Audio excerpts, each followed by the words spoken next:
Hey guys, welcome to episode 4 of LexTalk, and this time I am joined by not just one guest, but two guests who are also dating. I know, I'm kinky like that. Say hello to Doc and Toxi. We have them both on the show today. How are you guys doing? I'm doing very well, thank you for having us. How about you, Tox? I'm alright. Alright, mate, alright, so let's get started. So just to clarify, the first thing first, other than you two both being awesome and Doc being Irish, that look of the Irish. So you guys have been in a relationship for quite a while, for 2 years, I believe. Yes, 2 full years. And so you both met originally on VR chat, correct? In the VR environment. Do you want to talk a little bit about that, Doc? How did that sort of start? Well, where to begin? That's a good question. Well, I met Toxi through VR chat, of course. And VR chat is obviously a game for the Oculus and for Steam. So it's generally for people that have VR headsets. So we met, usually we go on there with a group of friends who attend group events. This could be social nights to playing games on VR chat. It was a way to relieve stress from both work and pressure for me, especially with college. And one day, Toxi came into the group, and at the time, I didn't know who this person was until she introduced herself. And this is going 2 years from now. So she was mainly hanging around the group while I was with two other friends. Yeah. Pre-COVID.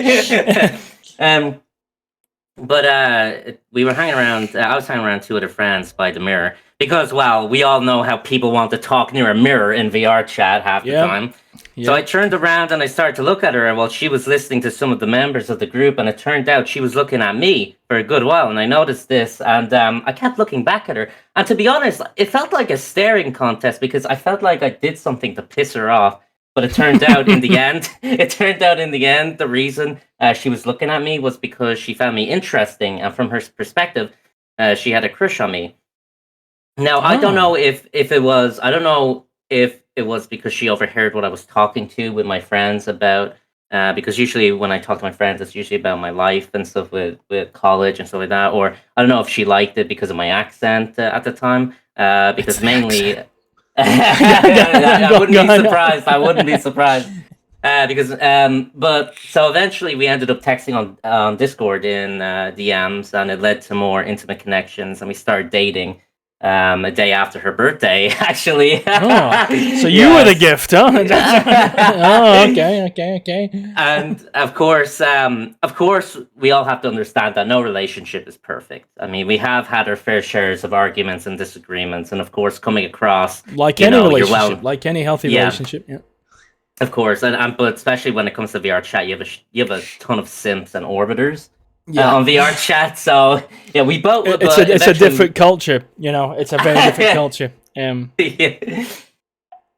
But we both came to our senses. We understand each other's sides of wrongdoings, and we forgive and continue to build on that foundation. And then eventually, after 2 years, I decided to fly over and see her, and we eventually took it to the next level. We're both very happy and committed towards each other. And by the 31st of this week, Halloween, spooky skeletons. Spooky month, I'll be on the plane to see her again for a week. So yeah. Awesome. And that'll be the second time you guys have met in real life, yeah? Yes, that's correct. Second time. Yeah. So what about you, Toxi? Pretty exciting. Oh, yeah, definitely. So is Doc telling the truth when he said you were staring at him and you had a crush on him, or were you just thinking, I'm going to knock this guy in his ass if he says one more thing? Nah. Yeah. I was watching him talk to other people, hanging around, and you creating the nightclub scene for Scarface. He's on fire. What a classic. I heard his voice for the first time, and I was like, oh my gosh. Oh my! I told you instantly have a crush on this guy. Oh my! Love at first sight, huh? You guys should make your own Disney movie. A whole new world where my headset does not go and crash. Oh my god! So that's a beautiful story. That's a better success story than most I've heard. I mean, you guys get along. Wasn't that the time we both were just on desktop? Yes, that is. Yeah, I think that is correct. Yeah, we both were on desktop. Yeah. You know what they say, love knows no bounds. It's. I mean, it's kind of funny. You guys meet in VR chat, and your relationship in VR chat is better than a relationship some people have IRL. I never I honestly never thought that I would actually end up dating someone on VR chat. Usually, I hear people saying, "Oh, they would find someone at a workplace or at college." And trust me, I tried many times to date people at college, and it doesn't fucking work. It doesn't. I mean, especially with studies as well. Yep. Yeah, that's true. But a friend of mine said, there's no point in dating someone in the same course as you. It just doesn't work. So it's like, God, how the hell do you meet people in this in this age and day? Yeah, it's great. So I'm glad that's a really good success story. So moving on from that, talking about outside of that, Doc, you used to study medicine. Yes, I did. Yeah, you did. How long was that for? So this is going back to 2019 during the quote unquote event. So I remember this got like, wow, let me think. So, well, I remember at the very beginning of getting accepted into medical school, this was at TCD, and I was entering as a mature student since I didn't really have a leaving cert, but I did a diploma. So, most people get a second chance, but you're on your fourth chance, I'm a mature student. It's funny enough though, because they had an age limit. If you're over 21, you're a mature student. Anything under, you're So I had to sit there in front of a panel of doctors who belonged to the course itself, and they had my CV in front of them, seeing that I'd previously worked in a general hospital, and the hospital I worked at was the Mater Misericordiae University Hospital. Oh, nice. However, that was connected to my old college, which was UCD. That's where I got my diploma, and eventually my education and charm paid off, and I got accepted. And I'll tell you this though, I was not expecting the course to be so large in volume. And the beginning year, like they had us straight into anatomy and physiology studies, which module was based on human body and structures and systems. Mm-hmm.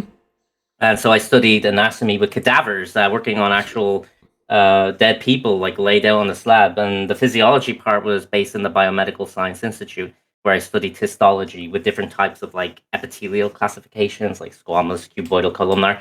Yep, of course. I'll pretend I know what that means. Yep. Yes, of course, the material import at a molecular level. I completely studied that myself. I wrote a paper on it. Just on a base level, I did study like muscles and their functions with the proteins. But I won't get too into detail because I don't want to lose you or your audience with the whole scientific jargon bargain. But if you don't understand what he's talking about, just click that like button. Oh, look at that, 200 likes. But I guess like it's just your general science knowledge you'd learn in secondary school or high school, but applied more to a health science and more adequate in detail. So it's the same sort of curriculum, but modified and applied in a different environment for different reasons, sort of. Yeah, pretty much, but just more like piled on. You do your internet security at your local college versus doing internet security at, say, your university. Same course, same stuff, different environment with some variables thrown in. Exactly. Oh my god. So just sorry to cut you off, but you mentioned you got in there because of your charm. So what you're telling me is when it's my 31st birthday and I finally level up, I have to put all my points into speech. Okay, I see how it is. Yeah. That's exactly how it is. Just take them all out of small guns. No more hacking. Lockpick, don't need that. Speech. Whole passive run should have been. No, but it wasn't just the charm though. I did have my UCD, my diploma transcripts. So they saw that I got an A- in chemistry, biology, and physics and stuff like that. So they're like, "Oh, okay, this guy will do." Yeah. So your qualifications are already pretty good. You can apply yourself basically, and yeah. You weren't no, I know, of course not. In the end, I got a merit, so apparently they thought that was better than a distinction or some shit. I don't know. Again, the interviews, the whole purpose of the interview is to get to know the person, I honestly don't think they give it. I don't think they really. I think they just want to know what your past work experience is because you're a mature student. Can we tolerate this guy for the next 5 years? But I remember ever so clearly the day that I walked in with not only medical students, we also had dental students and human health and disease students. Oh, no. And the human health disease students, they were medical research students, and they study. So, is this private? Is there a health service in Ireland that funds all this sort of like a loan thing, or? Yes, we have what is called a SUSI grant. So for students that have a low economic background, like they don't have like enough money and stuff, they can apply to SUSI, and SUSI itself will pay for the education for you. They'll pay the tuition. They can either pay the tuition or the actual student contribution. And there's also a free fee scheme allowance that the university does. Because I was just curious, because when I was working student loans, the NHS had a different plan. And again, like you just mentioned, it was dentists, there's everything. Everyone gets sort of under the same plan. When they're studying medical stuff, it's sort of the same plan. And they just change it very slightly depending on circumstances. And I was just curious, and from what you said, Susie, it works the same as it does here in the United States. But it's not attached to like the NHS or the HSE. I mean, they're separate. That's something like any student can apply for Susie, whether it's an art student or stuff like that. So the whole thing with the cadavers, they were all lined up on different slabs, and thankfully they had ventilation. Like, gee, could you imagine the stench? Your studies, working on cadavers. Just to ask about that, what was it like the first time working on a dead body? Like there. It was very intimidating. You're literally staring death in the face when you walk in. They're covered in double sheets. You have the first cover is like a towel, like a long towel over the body, and the second is like a polymer sheet covering it, and it's fully covered. And we were told to respect the dead body, the cadaver. Sorry, the purpose of the polymer sheet. Is that for fluids? Any fluids that may leak from the body through the skin? No, they're already drained before they're brought in. They're for the I guess you could say the privacy of the respect, just to respect the dead body. Oh no, I understand the sheet. I was just curious because you mentioned specifically that the sheet was a polymer sheet, so I was just wondering why it was particularly that sheet. But it's not a big deal. I was just curious. You were saying, go on. So my bad. So each station had a large operating light with monitors, which showed us what muscles we had to locate. This could be muscles like the pectoralis major, minor, deltoid, long and short head, biceps, etc., etc. But we also had to study osteology, which is the study of bones. So, for example, the parts of your scapula, which is your shoulder blade. So you'd have your superior inferior angle, spinous process, suprascapular fossa, infrascapular, blah, blah, blah, blah, blah. But also naming of the joints they articulate with, along with ligaments, for example, the glenohumeral ligaments. Besides that, though, it wasn't just working on cadavers. We also studied biomedical science as well. So that would be from solutions to dilution factors, of calculating dilution factors of the stock volume over the final one to get your dilution factor of 110 to 100, etc. We also did lab work with microbiology with gram staining for positive and negative prokaryotic cells, which are bacterial cells. We use chromatography, which generally separates mixture components of a solution, and spectrophotometry, which generally measures the light absorbance of a given solution concentration. So what you're telling me by listening to this podcast alone is probably like 2 years worth of university. So anyone watching, you're very welcome. Doc here is saving you at least $7,000. So there we go. He's a good man. You can use that to do whatever you want with hookers, cocaine, whatever you guys are into. PS5 in mint condition.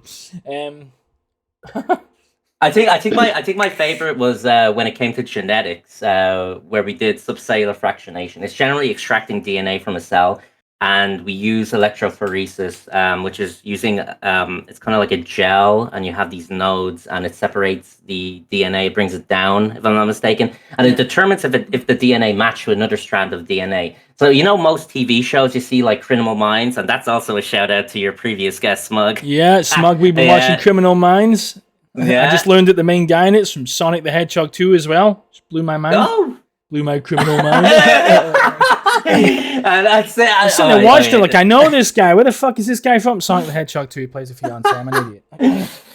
But also CSI Miami and other shows. And they have forensic scientists, and they use electrophoresis to determine if the DNA matches the DNA found at like crime scenes, and so they can pinpoint the suspect if they get the suspect's DNA.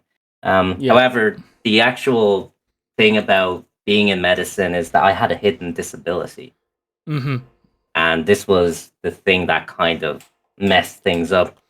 So the entire time I was studying, I had acute autism. I don't mind telling you this. I don't mind saying No, it's a to very the common audience thing. too. Yeah. It's a very common thing nowadays, and it's been common for a while. It's just nowadays we know about it more and we're hearing more about it because people are aware of it. There's programs out there. They can diagnose it at an earlier age now. Whereas back in the 80s, 90s, having autism and not understanding things, you were just lazy. You just weren't applying yourself. They didn't understand these conditions back then. It was horrible back then. Absolutely horrible. But it's even worse when you have acute autism and an intellectual disability. But I mean, I do want to hear more. But we'll talk about that in a little bit. But Toxi, what about you? You used to work in the tourism industry. I believe you've worked at the historical sites, Blenheim Palace. Yes, Blenheim Palace. You want to tell us a bit about that? That sounds pretty good. So, starting from the beginning, when I was back in college, I actually was aiming to be a vet, an animal vet. So you're both in the medical field. I see. Match made in heaven. Go on. I mean, I wanted to be, but they rejected me, so I kind of just gave up on that dream. Did they give you a reason for the rejection? If you want to talk about it, if not, I'm just curious. So basically, I applied to work at a animal farm, but I can't exactly remember the reason. It was a stupid reason. It was like they can't accept me because I don't have a pet. I don't own a pet. In other words, the owner's nephew wants a job and there's only one position. Fuck off. Nah, I'm just joking. Let's go on. I kind of just gave up with the whole animal vet. So, I was trying to find another job, which turned my attention towards Blenheim. Yep. So, I surprisingly they accepted me for Blenheim, and it went pretty well. It was kind of stressful at times because it was very busy with tourists from all across the world, like America, China. I'm guessing Japan. the busiest would you say was this be this summer? What season would you say? The summer's the busiest. So vacation months. Yeah. Yeah, it was fine. And just really quickly from my own personal thing, Blenheim Palace, is that part of the? I know there's tourism packages. We've used them before, me and my family.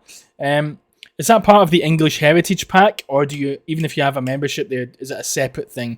Do you have to pay extra? Like if you're part of the English Heritage Pack, is that also part of that? Yes. So if you have that, you'll actually get a massive discount. All right, cool. It's a quite popular place because it is the home of Sir Winston Churchill. Yeah. Mm-hmm. And sometimes the Duke of Marlborough goes there too, so you can actually see him, depending if he actually comes in. So remember, guys, if you have an English Heritage subscription, just use the code TOXI25 and you'll get 20% off, and you can pretend you're Winston Churchill for a day and make up for 20 years of lost love, bullying, and an abusive father. No guarantees. Oh gosh. Go on. You can continue. I'm sorry. So I worked there for around 3-4 years maybe. And then 3-4 years. After a while, I was kind of getting bored of the place. So what was it that made you bored of it? It was just the stress and massive ass responsibilities. Yeah, so I just couldn't really handle it. Yeah, understand. Just to quickly interject with that, you mentioned responsibility. What was your sort of roles there? The responsibilities. What did clean the place, make sure everyone's taken care of? Did you have to examine things or report things? What did you have to do as your main so activities? There's quite a lot of positions at Blenheim Palace. So if you were sat up front, you were to rather check people's tickets, sell tickets, making sure everyone's happy, send them in the location they want to go, give directions. A little bit cleaning. But yeah, it's mostly about making guests happy. Yeah. So making guests happy and also making sure the site is respected at all times. Yeah. Can I ask, is there any rooms that guests in there are not allowed to go into? Is the whole place open, or is there off limits areas besides like obviously staff areas and stuff? Is there? So most of the place is open to the public, but areas like the inside of the palace, Yeah. there's a area of private apartments is where the Duke lives. So that's his private, domicile. That's his private. That's fair enough. Yeah, it's someone's house, so he lives there. There's three gardens. Two you need to pay to get in. You need to pay to get inside the palace, main palace insides. Yeah. But other than that, everything's free. And also to ask about that, have you what good experiences have you had there, and what bad ones have you had? Have you ever had, you mentioned Japan. I don't know why, but I just picture this angry Japanese family, pissed off about, and you're sitting there trying to fucking mediate it, and nothing's happening, and the manager comes out. And, I'm sorry, but did anything bad happen there? If you don't, obviously I don't want you if it gets you in trouble, but. Is there any bad experience you had there? I did have a couple. I can't remember most of them, but I can remember one of them. So I was out the front, directing people where to go and stuff, and this gentleman approached me, and he did not speak English at all.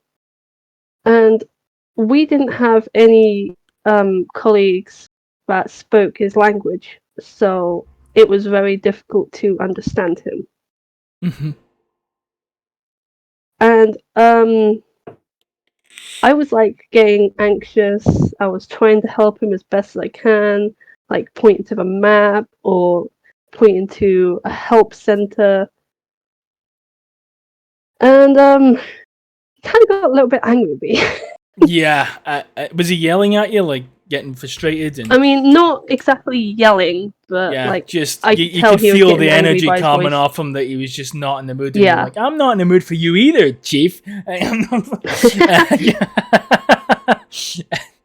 So I mean, what about one of the best experiences? I mean, in my own opinion, one of my best experiences was in the large garden area. Strangely enough, I actually saw a deer give birth right on the grass. Oh, Do you have to pay extra for that, or is that included in the English Heritage package? That's pretty. I mean, that's pretty rare. That's pretty rare, man. Holy shit, man!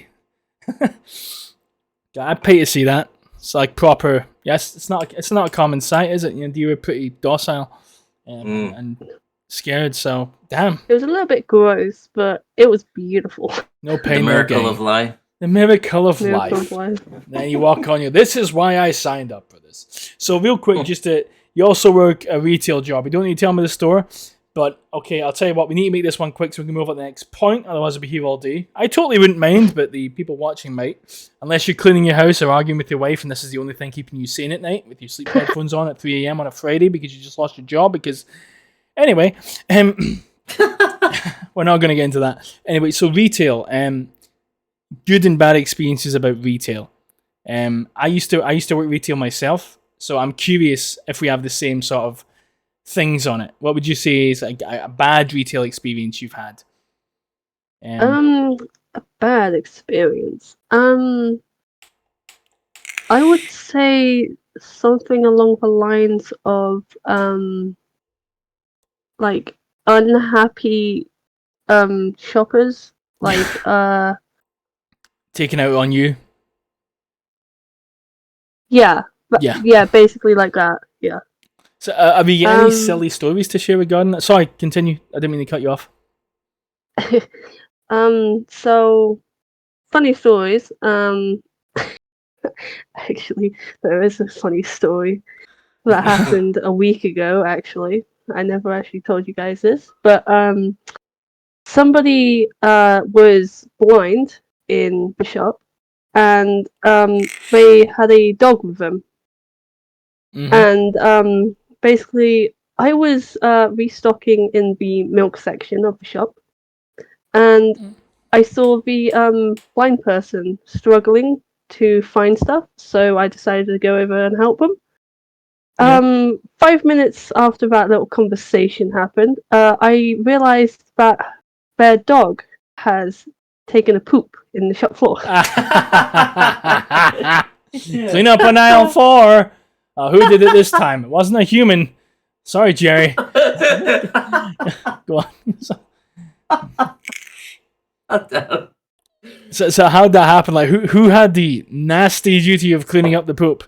Is it cleaning staff, or just get a couple of, just take some of the salad bags, put them over your hand, get it done with? And old empty pack of Doritos. This'll work.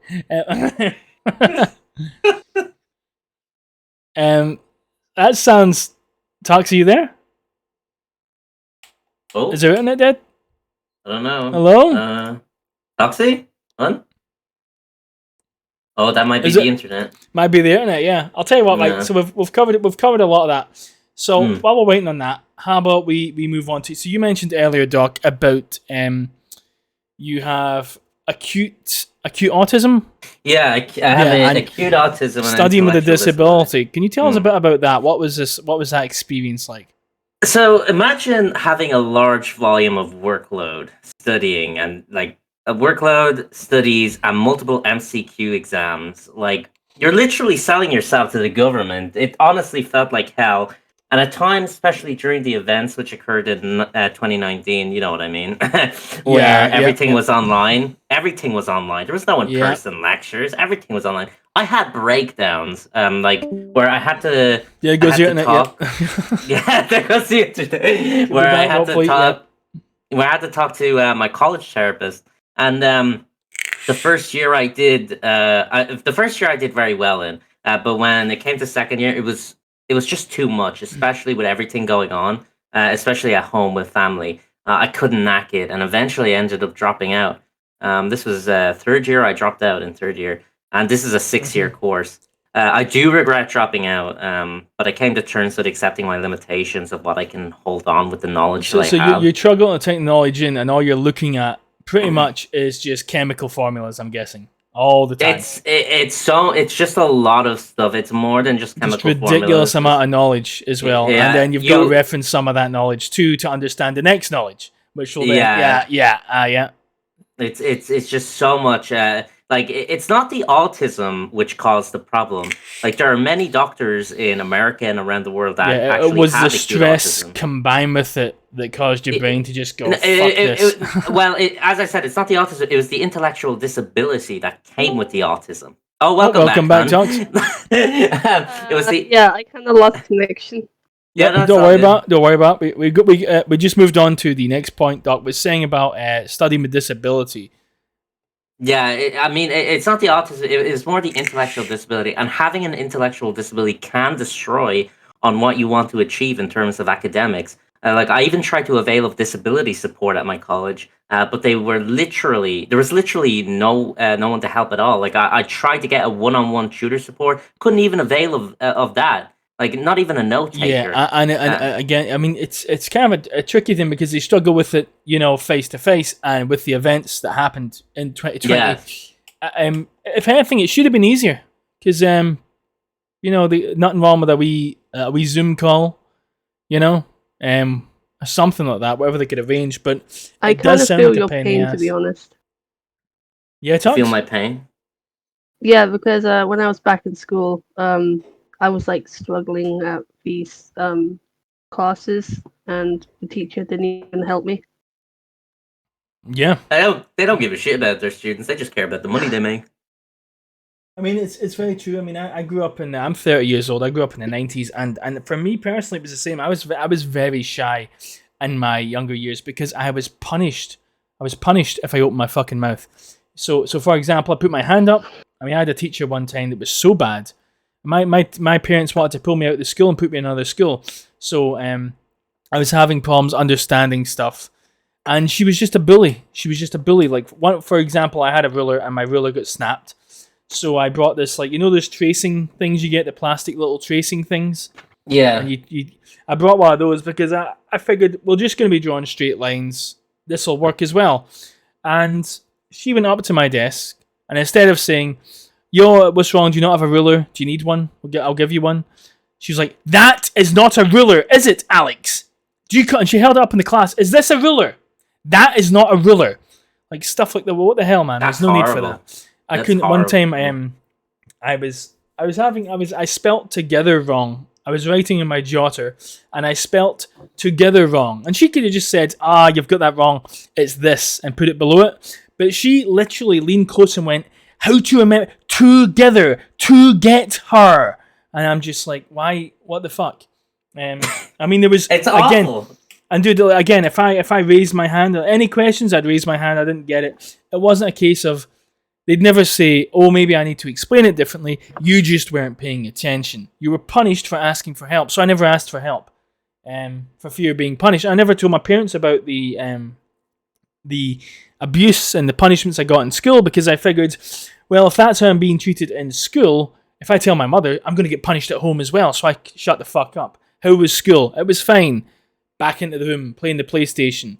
No words, And that's not good for your mental health. It took a lot of time for me to realize, fuck this, I'll do what I want, sort of thing. That's the reality of 2000. Also, just to mention the last talk we talked before Toxi left about retail. I used to work retail as well. I was click and collect, and I completely agree with the customers. Some of them it's kind of funny when they act all high and mighty when they're completely wrong. So, for example, click and collect. Hermes, the courier company, they were the ones that they delivered to a lot of the stores, and they did the click and collect. So we were taking in about 1,000 parcels a day, about 900 at least, on a daily basis, and storing them. So I had a customer come in one time, and he was ordering it was suit pants, and I said, your order's not here. And what happened was the company wanted to do next day click and collect, but the system wasn't quite set up for next day click and collect. It was mainly just them flexing, we have this, look what we can do. It doesn't work properly, and it barely ever works, and everything's late, but hey, we have it, that sort of thing. And so this guy came in expecting his suit pants to be there next day, and I told him, your order's not in. He immediately starts going apeshit. I said, look, if the courier don't deliver it, okay, if the truck doesn't come delivering the packages for us to give to you, there's nothing we can do. If they don't deliver it, we can't give it to you. It's not here. It's simply not here. I want your name. Give me your name. And he's like, okay. And I give him the wee post-it stamp. He's like, yeah, what's your name? And I'm like, Alex. Oh, yeah? Alex, aye. And he's acting all serious. Yeah, you'll be hearing about me. Yes, it's going to be a great complaint. I want to complain about that Alex guy. Why? Because he should have personally got in that truck and delivered my suit pants tomorrow. Oh my god! I mean, what are they gonna do? Fucking Jesus! I can't believe you've been through that. The guy slamming on the desk. This is ridiculous, man. I'm like, dude, I'll just call security. What are you doing? Right? Stop throwing a tantrum. Here's what happens: you threaten me, you slam on the desk, you cause a scene. Other customers get scared. Security get involved, and suddenly you're the prick. But yeah, man, it's so. So you mentioned that. So. Also, moving on to you, Tox, you're a member of the furry community, yeah? Yeah. So let's talk about that. So what was it that got you started with it? Like, when did you sort of decide this is something you wanted to be part of? Hello? On? I think it's a connection again. Yeah, that's probably the connection. God damn. Oh my. Remember, everyone, if you use the code LEX20, you will get 10% off your Powerline adapters for your home or office. So, while we're waiting on Talks, we'll move on to the next one. Offer? We'll move on to the next one. Remember, guys, Virgin Media might be expensive, but it never drops connection. Anyway, so you've done 3D animation work, modeling, animating. You've made some short animations, edgy stuff. I've seen some of your work. Yeah. So do you want to talk about that? Like, what was that like? What was the sort of starting steps It's a really good question you brought up, Lex. I'll tell you. So after the whole dropout, like of college, I became so depressed. Like I felt like a failure, and it took a toll on my mental health. Feeling like I felt distance with panic attacks. But I tried not to give up, to the point where I wanted to wake myself up and do something. And I thought it would be. I thought like, well, why not try a new hobby like Blender? So as a Blender hobbyist, I learned off YouTube tutorials like on how to make a donut. Yeah, because that's the most common Donut Blender tutorial. Theory by Stephen Hawking. Eventually, after there goes a connection. Yeah, there it is. Yep. Eventually, after 6 months, I started to create a scenarios, like sceneries, sceneries from scratch using reference images. And then I used Ready Player Me models for animation purposes. Now, what got me into the whole 3D art and animation was Sam Fenna. And Sam Fenna is a really great 3D artist. He created a series called Satellite City. And so I wanted to make a cyberpunk kind of animation. Now, animation is very difficult. This was based on the video game, not the Edge Runners TV show. Like inspired by the video game Cyberpunk or just a cyberpunk theme? No, yeah. This was inspired just a sort of by cyberpunky, Blade Runner-y. 2070. Yeah. So it was based on Cyberpunk 2077, but I with a bit of Blade Runner thrown in. Yeah. So the animation is very difficult to do. It needs like time and patience. However, there are many amazing AI programs out there. Like seriously, they assist in creating animations, and one website is called Deep Motion. Now it's quite expensive. Yeah, it's quite expensive. But it literally helps track your movements to the way you want your character to regarding that, you welcome back, Tox. Welcome back. Tox, we're just talking about the 3D animation stuff. I want to get back to you on the furry thing, if you're cool with that still. After this. I am now on my phone, so if my quality is different, you might want to... No, it sounds fine. Sounds fine on my end. Sound fine to you, Doc? Yeah, perfect. All right. So I'm going to get back to you on the furry thing, but real quick. So, Doc, you mentioned Deep Motion. I think you told me before you have to pay to do the animations and stuff, and you use your VR headset to physically your actual body. No. It's the actual webcam. You use your webcam. So you're using your webcam, but it's you doing all the motions, all the stuff in those animations. So you mentioned, I think a while back, a couple of months back, you have to pay for frames or minutes or something like that. It was frame. I think it was the frames. Yes. Yeah, and you pay and you get X amount of frames of animation, and if you make a mistake, you get like 1 or 2 retries, and after that, fuck you, it's done, sort of thing. Yeah, pretty much. Yeah. How much was the cost for that? I think it's €50 a month. And how much does that get you for that month? How many frames or whatever? Or I think it's Well, hold on. I don't know if it's frames per second. I think it's minutes. Sorry, it's minutes, not frames per second. So how many minutes do you get for your £50 a month? I think you get around... Oh, God. It's been a while since I used this. Just rough estimate. 10 minutes, I think. 10 minutes for £50? Oh. I'll say... A hooker's cheaper, guys. Just saying. I'd have to actually look the actual thing up on Google. So and how long you been doing that for? The animation work? So I've been doing that for maybe 3 months. Yeah, that's not bad. And you've made some good stuff. So how far would you say you've came since day one to now? Well, Deep Motion has improved. They have like finger tracking now. So how far would you say you've came knowledge and experience wise? I feel quite confident because when it comes to not only creating 3D art, like for example models, like with knowing topology and stuff like that, but also getting armature set up and stuff like that. With the whole animating thing, like I have like a whole setup. Like I have a backdrop light, a 2K webcam, a green screen, so it actually helps so a higher resolution. It'll put same as the tracking with the Kinect and everything. Yeah, it needs good lighting as well. I will say this to your audience though: if you really fear animating, because I know there are people that are like, oh my god, animating looks so hard, but trust me. Deep Motion, I don't mean to plug it, but I fucking say it anyway. Good software is good software. Yeah, it's really good. It's really good, and I'd recommend it. Even though the price might be a little bit, it's still worth it. And just to clarify, add on that, everything you make with that is yours. There's no, is it commercial license? You can make something and sell it with that. They won't come after you and say, hey, you need a commercial license, an extra $200. The animations is your own work because you're animating it, but the models you're using, like the models I use, was Ready Player Me, so that's I can't make. Yeah, so the software, anything you make within that software is yours.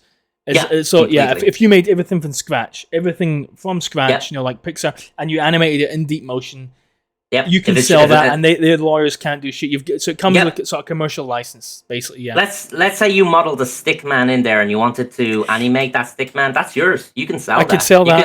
I could sell that in DVD, and there'd be no. Yeah, that sounds good.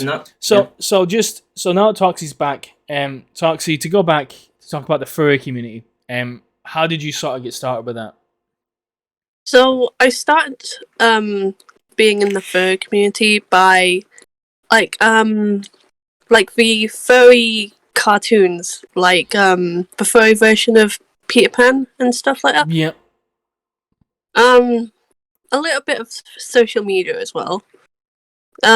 Started to really like it. Started to get my own fursuits, art commissions from other people. Yeah. I'm really settling into the furry community. And how long ago was this when you got started? Around 8-9 years ago. So you were still in your early teens, yeah? Yeah. Regarding the art commissions as well, I'm aware of the whole fursona. Now, the fursona, to my knowledge, that's your personal character that's yours only, correct? Yes. So those can be quite expensive. I know a lot of people sort of take it quite seriously with the fursona. They put a lot of effort into it because the fursona, it's not just the how they look, but it has the color scheme, hobbies, personality traits, and basically a character you're playing as. It's like a script for a character you're playing as in some ways, right? Yes. Your sort of furry my character. persona is like my own child. Now, how much was it to get that fursona made? I've heard they can go upwards of 300 all the way up to 800 to $1,000. It depends. It depends what you're looking for, really. If it's a simple raccoon design, 2 colors. Yeah. If it's customly made for your head, hands, etc. What I got mine for was £600. Yeah, and that was what just sorry to cut you off. For the £600, what did you get? You got just the character sheet. So for £600, I had a couple of fan art pictures. Yeah. I got the fursuit head, paws. And that's the physical fursuit as well. Yeah. All right, go on. Yeah, just to clarify. So I got the head, customized for my size of the size of my head. I got the paws with the size of my hands, and I got the tail, but it didn't come with the feet or anything. And so all the fursuit stuff, that's all handmade, correct?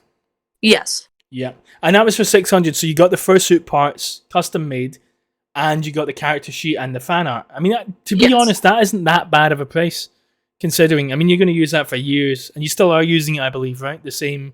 Yes, I am. I use it. And how long have you used it for? How long ago was it you bought the thing?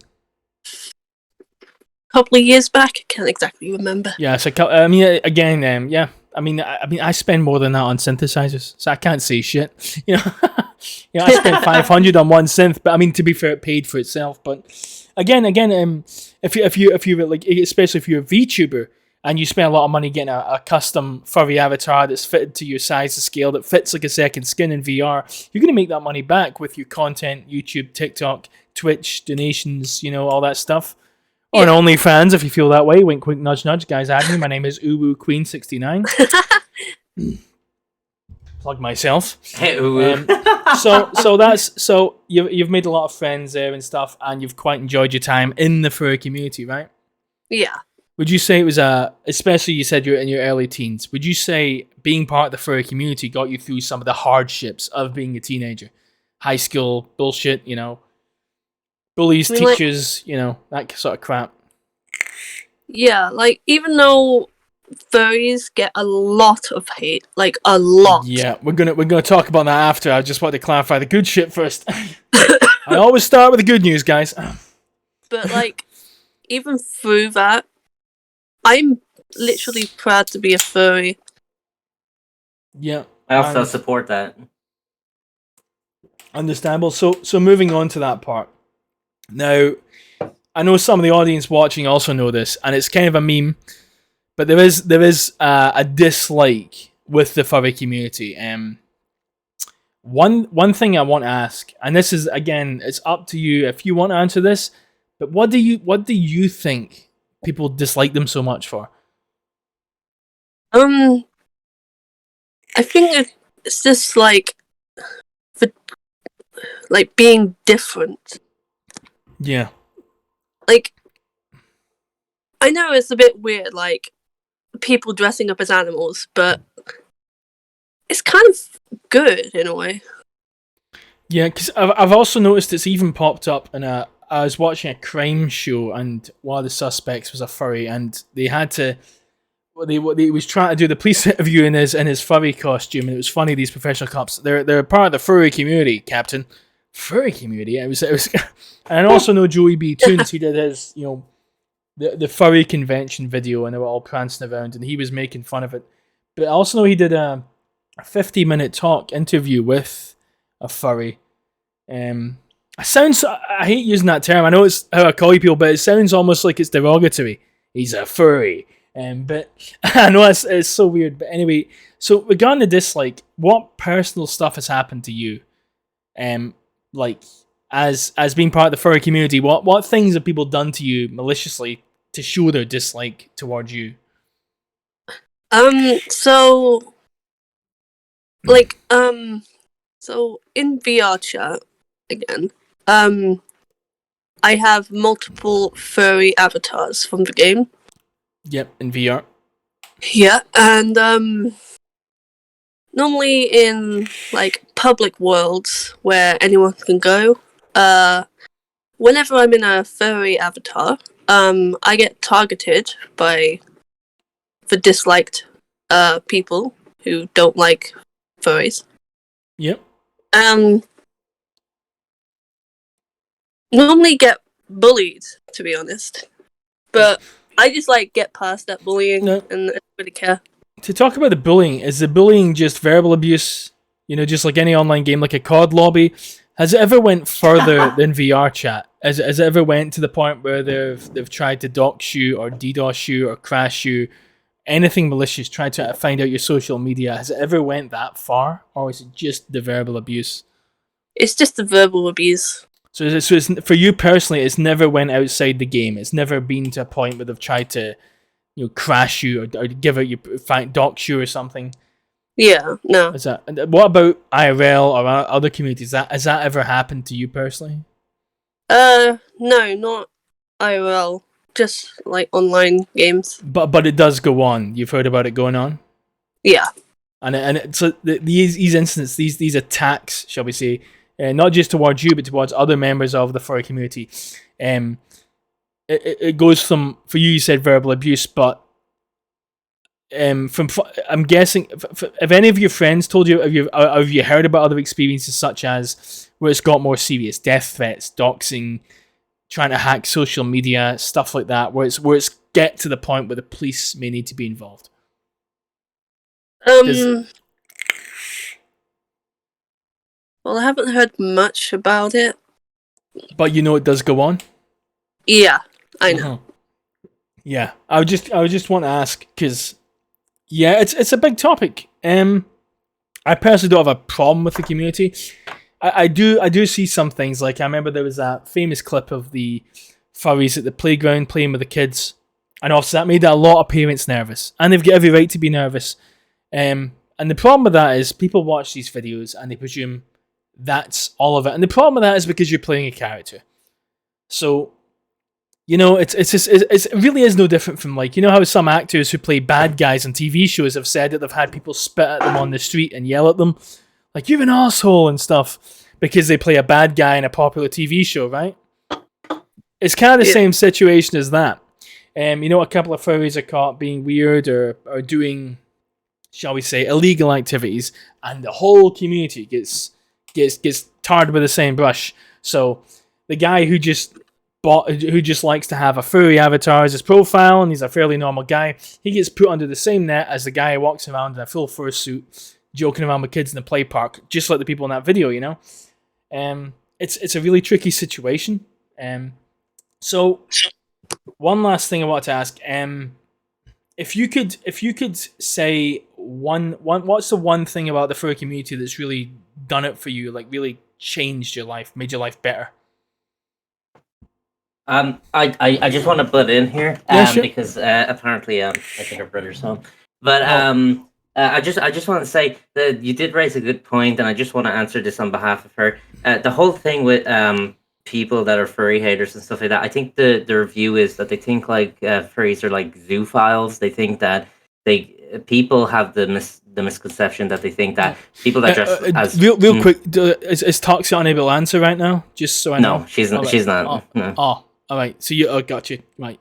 Cool. Go on. It's just the thing is they misskew. They think that people that dress like furries are like either pedophiles or zoophiles. They're not like that. There's a majority of people that are not like that. It's just there's some people that destroy the furry community being like that. Like, did you see the furry forest that Comic-Con, wherever it was? I heard about it, but I haven't actually yet. I heard it was a bit of a shit show.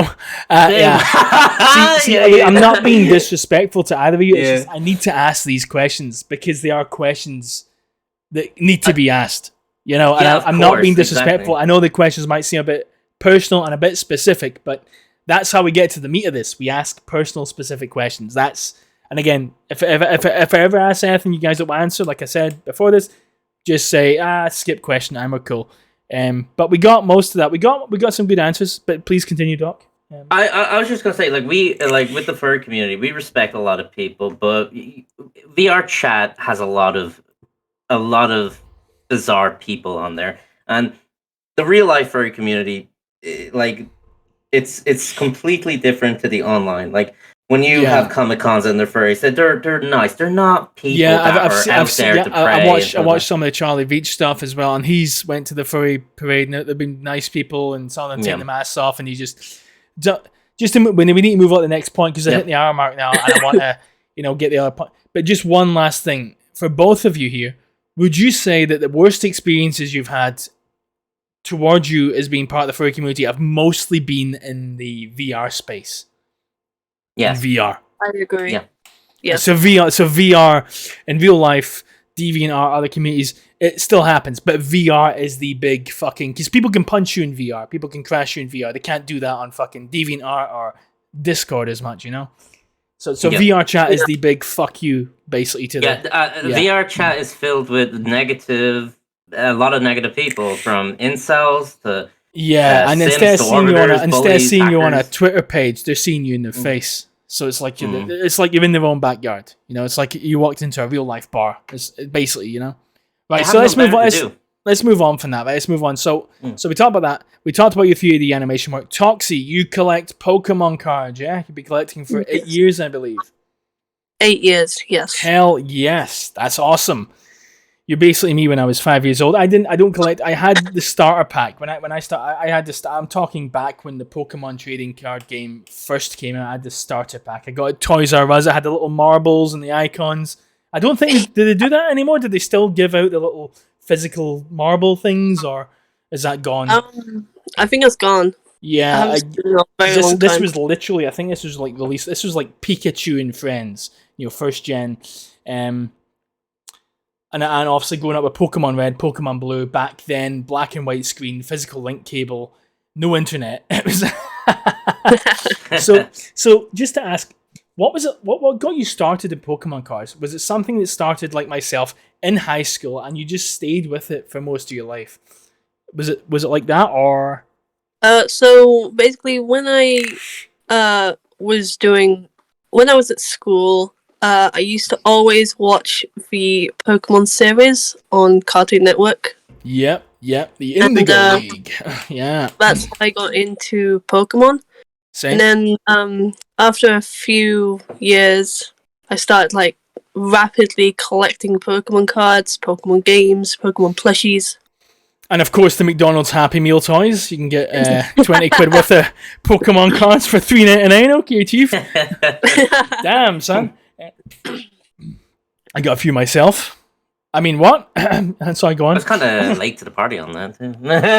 Wait, Doc, just okay. Doc, do you also collect the cards? Have you yes, I do. I actually recently got into it. Like, I played... the only game I played was Pokemon Silver on the Game Boy. One of the best ones, yeah. Yeah, Toxi actually got me into to my knowledge, I think Pokemon Silver and Gold, they thought the studio was going to get shut down. They thought that was going to be the last game, if I believe. So they put everything into it. Yeah. So can I say, did you collect on your own behalf, or I'm guessing you and Toxi, it became a thing for the both of you. You started collecting them as well. Yeah, it was kind of it was like I never really was a collector. I just liked playing the games, and then Toxi introduced me to Pokemon card collecting, and I was like, yeah, sure. Like I used to do Yu-Gi-Oh cards back then when I was in preschool and shit like that. But with the whole Pokemon stuff, she got me back into collecting. So I have a few Pokemon cards collected. So basically, on a date after you guys go out for a nice meal, you whisper in her ear and you say, "Hey, babe, welcome back to my place and see my shiny Charizard. It's worth like $2 million." Okay. That's beautiful. So regarding that, right? You've both how much just if you don't want to answer, I know it's a bit personal. How much money would you say you have both invested in the Pokemon collection over the years? Rough estimate. You don't need to know the exact amount, but how much would you say roughly? Toxi, we'll start with you. Wow. Okay. Wow. So if you combined all my Pokemon cards with my Pokemon games, probably like 10,000. 10,000. I mean, that's over 8 years. The 10,000. Yeah. That's really not too bad. I mean, that's what $1,000 a year. And people spend more than that on takeout, so per year. People spend more than that on Netflix. Sometimes some people just that's really not too bad. People spend more than that on booze per year. So, what about you, Doc? How much would you say you've invested in your Pokemon collection? Probably around £20. 20 quid? God damn, this cheap bastard. Toxi, you want to go out with me? So another one is this is the edgy question, guys. This is the edgy question. All right. Oh boy. You know exactly what it's going to be. What is the most expensive card in your collection, Toxi? Sorry about that. I don't exactly know. Maybe I worded it wrong. I'd say rarest, most prized. How about that? Most prized. So currently in my collection, I have a gold shiny Mew, and if I get that slabbed, that would be the cost of that if I sold it would be around £200. So if your house is on fire and you can only save one card, you're saving the shiny Mew. Yes. What about you, Doc? Your house is on fire, you can only save one card. What is your card going to be? For a Pokemon card, oh god, that's a good question. I probably welcome to Big Talk. Welcome to Big Talk. If I had to pick, if I had a Pokemon card, my favorite would be Haunter. I'd have to take Haunter. Haunter, you fucking edgy boy. That's it. This is over. We're done. We're ending it now. I thought he was cool. He's a fucking edgy boy. I got this first Haunter card back in 2003 when I was in my scene kid phase. You see, my dad told me, be whoever you want to be. Little did he know I'd be getting my nose and cock pierced by the time I was 16. But here we are. But at least I still got my Haunter card as a reminder of the fucking moron I used to be. I'm only kidding. But that's so. Duplicates. What? I'm sorry. This is the dumbest question, but I need to ask this. What is it like when you buy a fucking Pokemon card pack and you get all hyped up only to find it's a useless duplicate that's not even worth that much. What does that feel like? Are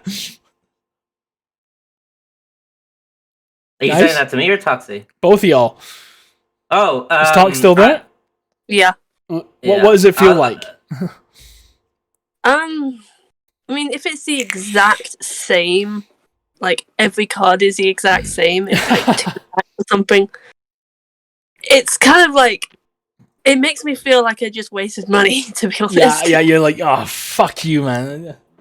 I accidentally bought a bunch of uncommon and common cards, and I'm pretty sure there's a shit ton of duplicates in here. What do you mean accidentally?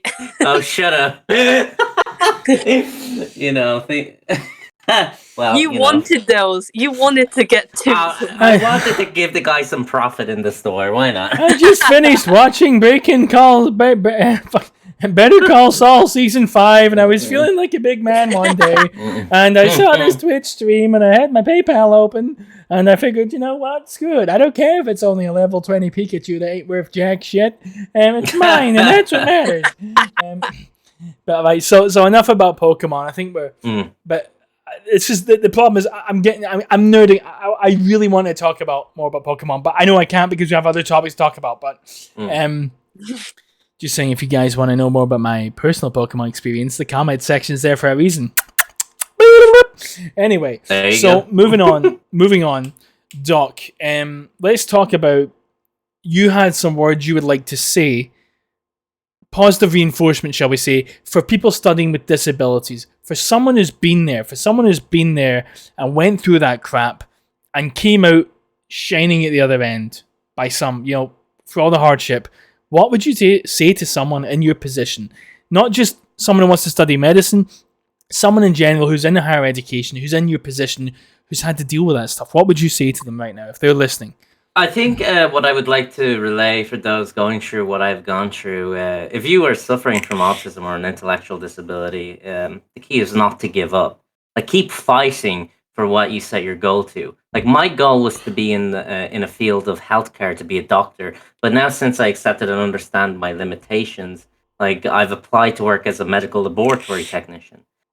So in Ireland, like, all you just need to have is a high school diploma or a general post-leaving certificate in science.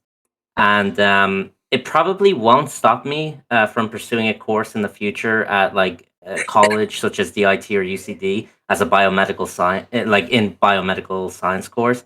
Like, colleges will always give you a second chance if you drop out. So never think if you drop out of college that you're done for, because that's not the case. And I think I'm more happy working and aiding laboratory scientists in the field of research than having to work in a clinic where the pressure of a doctor is very tough. And to be honest with you, besides, I honestly don't think in the end I would have been good with patients, since I have trouble evaluating one's emotions. But having my beautiful girlfriend here, of course, she has always supported me and helped me. She's always supported me and helped me understand the side of things. You guys listening ever get the feeling you're a third wheel? Oh. So what you're basically saying, Doc, is don't go for the brand new Mercedes-Benz. Go for the second-hand one with 50,000 miles on the clock. It'll still get you from A to B. Okay, thanks. I'm going to go, cry in my bed. No, I'm kidding. No, go on, continue. But, I'm so grateful for her. And the other point is that don't think that if you have a disability, you won't find anyone special, because you will. And that person, whether it is male or female, they will always love you for who you are. Don't just sit and wait. You actually have to go out there and socialize. You got to meet people, and you'll come across that one that'll make you happy. Sure, there is competition. That's life. Literally, competition. It comes to competition with college, work, relationships. But it will happen when you will get what you deserve. Like, I'm 27 years old. And I started hunting for the right person when I was 13, and that's not a joke. And don't forget, guys, Jeffrey Dahmer may have been a serial killer, but he got plenty of partners. That guy was hot as fuck. I don't see Bundy complaining. He was a necrophiliac. Exactly. I'm just saying the guy's a psychopath, and he was still good looking. He's a nice man. There's a weird stench coming from his apartment, but I'm sure there's nothing to worry about. He's a nice guy. You should have heard the shit she was saying when I was working in the cadaver labs. Oh God. Oh, this relationship was it was so close. I was just like, look, I can handle it, but your Old Spice, I can handle the cadavers, but that fucking Old Spice cologne's gotta go, Chief. All right, so Toxi, positive we're gonna sum this up. So you've mentioned the bad stuff in the furry community. Positive reinforcement for someone who wants to be part of a community, whether it be Pokemon, furry stuff, nerdy anime, weeb shit. I don't mean to put it like, but you know what I'm coming from. What is your words to these people that want to be communities like the furry community that I'm going to be honest here, and I'm going to be a little bit savage, but let's face it, if you're going to be in the furry community, you've got to accept it. You're going to get some people that are going to target you. What is your words to people who want to be part of a community, say like that, but they're worried about the targeting, they're worried about the bullying, they're worried about all the stuff we discussed earlier? What would you say to them right now if they were here? So if you are new to a community, that's any community that you're into, any fandoms, like games and stuff. If you're like older or younger, just accept and like allow yourself into that community. Like just ignore all the haters. Just be yourself and be strong. Good words. I'm also want to put a little add on to that, especially regarding the fragrance community. There's a particular member of the fragrance community who used to review. He was one of my inspirations for getting started in reviewing, and he used to review a lot of old school stuff, like I do. And he was a very good reviewer. He used to always wear a suit. He was very well spoken, very knowledgeable. He's no longer with us. I can't say why. You guys can probably guess. He couldn't. He wasn't the most confident person. You gotta get what happened. But look at it this way: he was a big inspiration for me, and he didn't feel that he was good enough. And look what happened to him. And that's it. Like I've always, you guys know me, that guys that are watching, I've always been honest as fuck. We have the Powerhouse Kings. The Powerhouse Kings. The Kings were founded on being ballsy, being what you want to be. We've kept this community going since 2015 with my awesome admin, Zupi Cordero. Going to give him a shout out. Awesome Zupi Cordero, who also reviews. He has a house that looks way nicer than mine and a wife that's way hotter than any wife I'll ever get. Lucky bastard. Fuck you, Zup. I mean, but just a reminder, add all that. Same with the frag community. This, if you ever think it's cringe, just look at Jeremy Fragrance. But nah, I'm not going to say. But yeah, man. This has been excellent. We're going to wrap this up. So, if you guys enjoyed this so far and you want to hear more from Doc and Toxi and see some more of the work, they do have social media profiles. So, if you want to check out Doxi Gaming, I'll put a link in the description. So, we have Doxi Gaming. We have Picky Pocket, that's the TikTok. And we have Doc's personal DeviantArt, Dr. Zyfe. I will put the links in the description if you want to check these guys out, see some of the stuff they do. And maybe even reach out to them if you've liked something Toxi or Doc has said, you want to get an animation, you want to get in the furry community or Pokemon, their social media is here. You can get in contact with them if you want to have a chat. And hell yeah, thank you everyone for tuning in, and a big thank you to Doc and also you, Toxi, for sharing this stuff. I apologize for my questions. I know some of my questions are a little bit personal and almost edgy, but I really just wanted to get to the grit of some of these topics. The last couple of podcasts have been kind of lighthearted. We talked about takeout movies. This one was a bit more deep, wasn't it? This was a bit more gritty. Would you guys agree? Yes, it was. I completely agree. I just want to add on one more thing. The reason why I'm called Doc, I know there's a lot of people in the medical field saying, why is he calling himself Doc if he's a former medical student? It's just because there's people, layman people, that know that I worked in a medical environment, that I'm actually, I was part of college, but I'm currently going to be working in a medical environment. That's why they call me Doc. It's not because I'm a doctor. So me and the boys call you Doc. We know your real name, but we still call you the Doc. You're the Doc. I'm not impersonating a medical person, so don't worry. What he's saying is, please don't punch him in the face. Punch him in the balls. It hurts more. He's Irish. He won't give a fuck. He'll be drinking Guinness together and apologizing for it by the end of the night. Listening to old Kansas albums. I never meant to go and punch you in the bollocks. I was just a little drunk and I was so angry.